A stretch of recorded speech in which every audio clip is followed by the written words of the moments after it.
মানুষ জন্ম বড় কঠিন জন্ম। আমরা মানুষরা ভাবি খুব ভালো আছি, সুখী আছি, কিন্তু মা এই সুখটা আমাদের পার্থিব সুখ, এ তো প্রকৃত সুখ নয়। সংসারে যে মানুষগুলো আমরা প্রতিনিয়ত সকাল থেকে রাত্রি পর্যন্ত নিজের সুখের আশায় লড়াই করে চলেছি, সেই সুখটা কি আমাদের প্রকৃত সুখ? কেউ একজন বুকে হাত রেখে বলতে পারবেন যে হ্যাঁ মা আমি খুব সুখী আছি, চিন্তা ভাবনা দুঃখ কষ্ট নেই? ভুল ভাবছে। আমার জায়গায় দাঁড়িয়ে আমরা ভাবি আপনারা সুখী, আপনাদের জায়গায় দাঁড়িয়ে আমাদেরকে ভাবেন আমরা খুব সুখী। কিন্তু মনে রাখবেন সংসারটা কখনো সুখী নয়, কারণ সংসার শুধু নিতে জানে না, সংসার আপনাকে কোনোদিন কিছু দেবে না, সংসার সারা জীবন আমার কাছ থেকে নিয়ে যাবে। যাদের জন্য করছেন এই যে আমরা রাত্রি জেগে জেগে কীর্তন গাইছি, টাকা পয়সা নিয়ে যাচ্ছি, কাদের জন্য? বাড়িতে একটা ছেলে আছে, বাড়িতে একটা মেয়ে আছে, স্বামীর কথা বাদ দিলাম, নিজের মায়ের কথা বাদ দিলাম, কিন্তু সন্তানগুলোর জন্য যে বাবা মারা করে,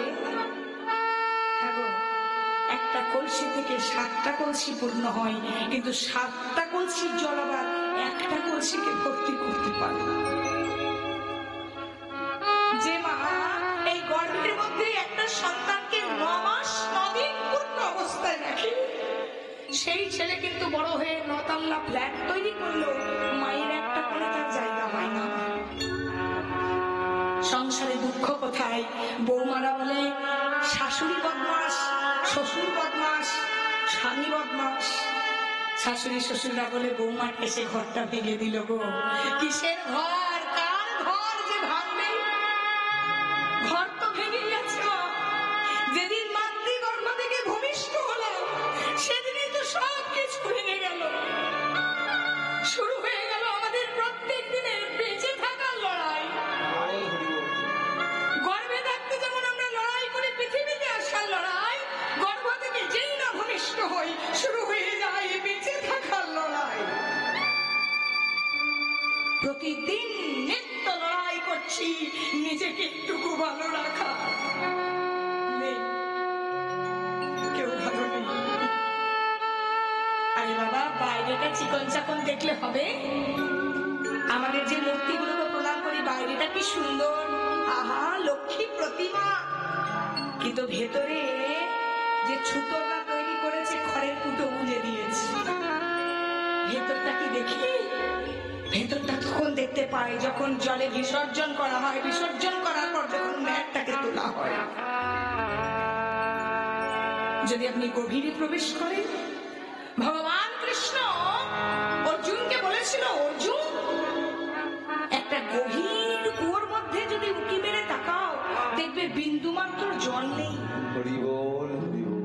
তেমন কলিযুগে মানুষদের বিশাল বিশাল বাড়ি থাকবে, নামি দামি 5টা 10টা গাড়ি দাঁড় করানো থাকবে, টাকার বিছানায় কলিযুগের মানুষ ঘুমবে, কিন্তু দেখবে উঁকি মেরে দেখবে সেই ঘরে বিন্দু মাত্র সুখের ছায়া নেই। যাদের টাকা পয়সা নেই তারা ভাবি, আমাদের মতো মানুষরা ভাবি হায় রে হায় আমাদের কি কপাল। কপাল ভগবান তৈরি করে না, কপাল আমরা তৈরি করি। নিজেদেরকে তৈরি করতে হয় কর্মের দ্বারা। যদি কারো কর্ম ভালো থাকে নিশ্চয়ই তার কপাল ভালো হবে। কর্ম যদি না ভালো থাকে কোনোদিন তার ভালো হবে না। নিজেকে গড়তে হবে, কর্মটা ভালো করতে হবে। আমার কর্ম ভালো নেই, আমি পাশের জনকে দেখে নিজে কুপিয়ে মরছি, হবে না। কর্ম করে যান, ফল তোমাকে ভগবান একদিন না একদিন দেবেই দেবে। তোমার যেমন কর্ম তেমন কি ফল।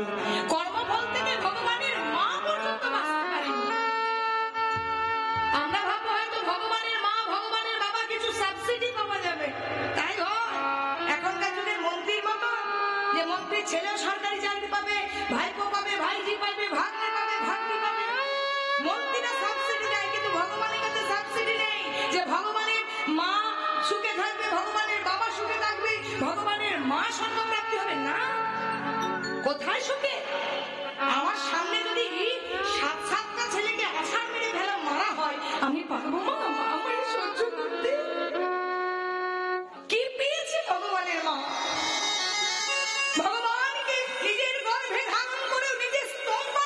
শ্রেণী পর্যন্ত একটু স্তনপানের আশায় ছটফট ছটফট করেছে মা দৈবকী, যদি ছেলেটাকে একটু স্তনপান করতে পারে। দেখবেন যখন সন্তান হয় আমাদের মেয়েদের, সিজারেশন হোক, বাবাদের নর্মাল ডেলিভারি হোক, দেখবেন মা নিজের যন্ত্রণার কথা ভুলে যায়, নিজের যন্ত্রণার কথা ভুলে সন্তানটাকে কোলে তুলে দুগ্ধ পান করায়, বাড়ি বাড়ি দুগ্ধ পান করায়, সন্তানের কথাটা ভাবে। তাহলে একটা মা কি চায় না তার পেটের ছেলেটা নিজের কাছে থাকুক? ভগবানের মা দৈবকী যখন ভগবান কৃষ্ণ জন্ম নিল কারাগারে, নিজের ছেলেকে স্তনপান করাতে পারলো না। এটা হচ্ছে কর্মফল। তাহলে ভগবানের মা যদি কর্মফল, কারণ আগের জন্ম ছিল মা কৈকেয়ী। আর রামচন্দ্র যখন 14 বছরের জন্য বনবাসে যায়, সেই সময় রামচন্দ্রের আপন মা কৌশল্যা যখন সোনার বাটিতে করে দুগ্ধ দেয়, সেই দুগ্ধের বাটি কেড়ে আছাড় মেরে ফেলেছিল কৈকেয়ী।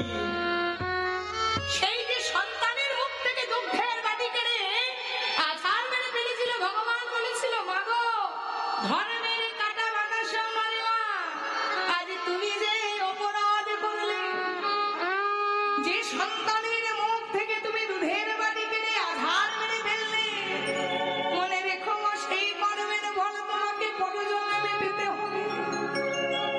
সন্তানের মুখ থেকে যেমন দুধের বাটি কাটলে, তেমন তোমাকেও সন্তানকে দুগ্ধ পান করানোর জন্য ছটফট করে মরতে হবে। তাহলে নিজের নিজের কর্মফল, সুখ আমাদের নেই, কারণ আমাদের কর্মটা ভালো নেই। আপনি আরব সাগরে যান, তাও সমুদ্রের জন্য না। কন্যাকুমারীতে যান, তাও সমুদ্রের জন্য না। আপনি দীঘাতে যান, তাও সমুদ্রের জন্য না। আপনি পুরীতে যান, তাও সমুদ্রের জন্য না। পটলটা খেতে বড় মিষ্টি, কিন্তু পটলের শিকড়টা যদি কেউ ভুল করে চিবিয়ে খেয়েছে, তার মৃত্যুটা অনিবার্য। তেমন সংসার কথাটা বড় মিষ্টি। আমার ছেলে, আমার মেয়ে, আমার টাকা, আমার পয়সা, আমার ব্যাংক ব্যালেন্স, গাড়ি বাড়ি, সমস্ত কিছু। কিন্তু যদি গভীরে প্রবেশ করে যাও, তুমি কোটি কোটি টাকা মালিক হওয়া সত্ত্বেও এক বিন্দু জলের আশায় তোমাকে লোকের চরণ দুটো ধরতে হতে পারে। এক বিন্দু জলের আশায় তোমাকে শেষ জীবনে ছটফট ছটফট করতে পারে। পদ্মপাতার উপরে জল দিলে যেমন টলমল করে, মানুষের জীবনটা তেমন টলমল করছে। আজ আছি, কিছুক্ষণ পর নিতাই গৌর হরিবল করে হাত করে মরে যেতেও পারে। কোনো গ্যারান্টি আছে? জীবনের যখন গ্যারান্টি নেই, তখন কিন্তু আমাদেরকে কর্ম করে যেতে হবে। সবাই মিলে একবার হলো ধরে নিতাই কর্মফল কিন্তু সবাইকে ভোগ করতে হবেই হবে। তাই সনশিব ঠাকুর, তুমি যখন অপরাধ করেছো, আজকে রাসলীলা শুরু হয়েছে। চলো আমরা বৃন্দাবনে কিছুক্ষণের মধ্যে প্রবেশ করবো। আজকে রাসলীলায় খোল বাজে, ওই না বাজে খোল বাজে, খোল বাজে, খোল বাজে, বাজে খোল, বাজে খোল, বাজে খোল, বাজে খোল।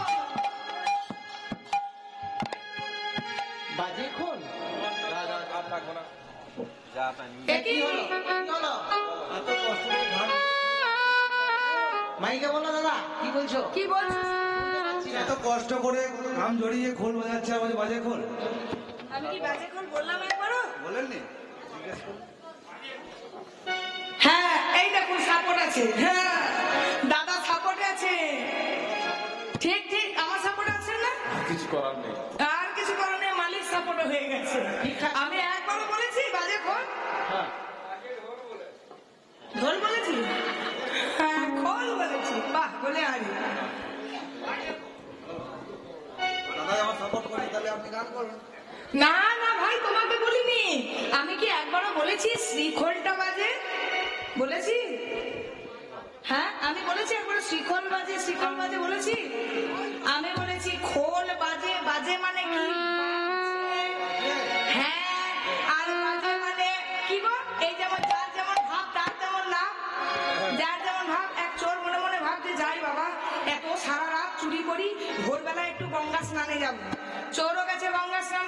সাধুও গেছে গঙ্গা স্নানে। তো চোর মনে মনে ভাবছে এবারটা মনে হয় সারা চুরি করে, এবারটাও একটু গঙ্গা স্নান করতে এসেছে। করি বলি আমি বলছি শিখলটা বাজে নয়, বাজে মানে মন্দ, বাজে মানে বাজছে। আমি বলছি মন্দ, ঠিক আছে তুমি ঠিক ধরেছো, কিন্তু খোলটা একটু চেঞ্জ করে দাও। ও যে বলে না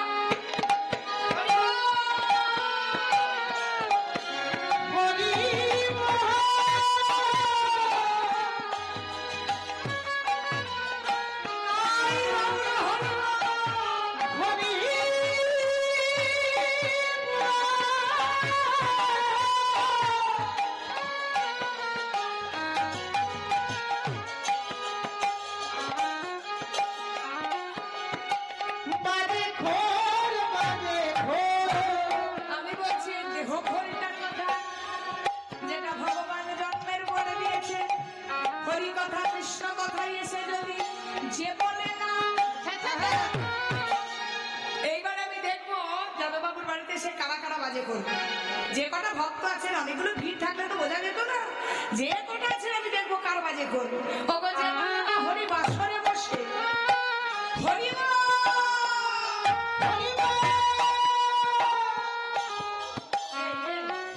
ভয়ে সবাই তুলে দিয়েছে। বাজে খোল বাজে, আর কি বাজে করতাল বলে করতাল,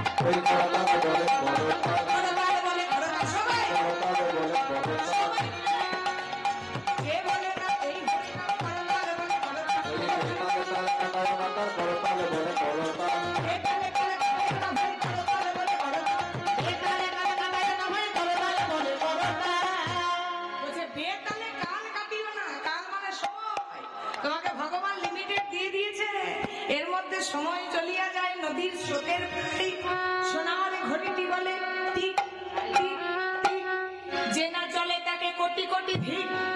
আর তুলবি যদি মাখন ছানা সকাল সকাল তো, আর কচি বেলায় সাধন ভজন, বেলা হলে বাধাই বান্ধব। ঘি বলুন, মাখন বলুন, ছানা বলুন, ওই সূর্য ওঠার আগে একটু মন্থন করতে হয়, তাহলে বেলা হয়ে গেলে বেলা গন্ধ উঠে যায়। তেমন বাল্যকালে কৃষ্ণ ভজে কৃষ্ণ পাবার আসে, আর যৌবনেতে কৃষ্ণ ভজে আসে কি নাই আসে। আর বার্ধক্যকালে হরিবল তো আর বেরোবে না মা, কৃষ্ণ ভজে জমেরই পরশে, জমের ঘরে যাওয়ার ভয়ে হরিবল হরিবল বলে হরিবল। বাসুদেব ঘোষে দাস রস ঘোরা যাত করিলা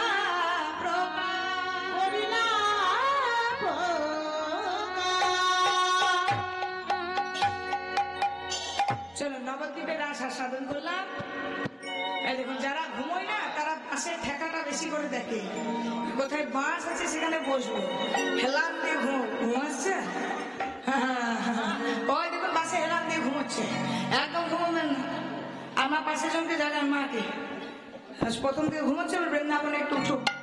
হরিবল হরিবল চলুন সবাই মিলে আমরা বৃন্দাবন যাই।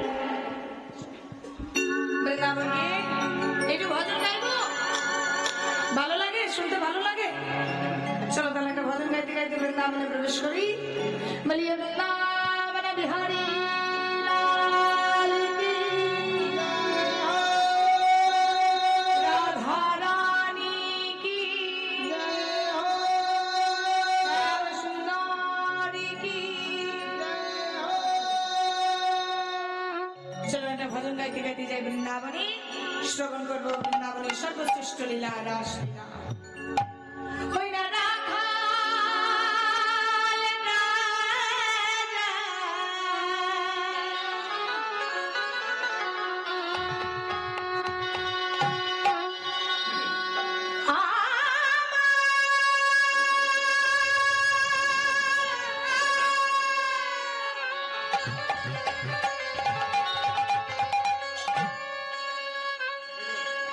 ভুলিতে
শুনি একটু আপনাদের গলাগুলো। কোথায় এলাম মা? বৃন্দাবন। বাহ, আর বৃন্দাবনে কি লীলা শুনবো?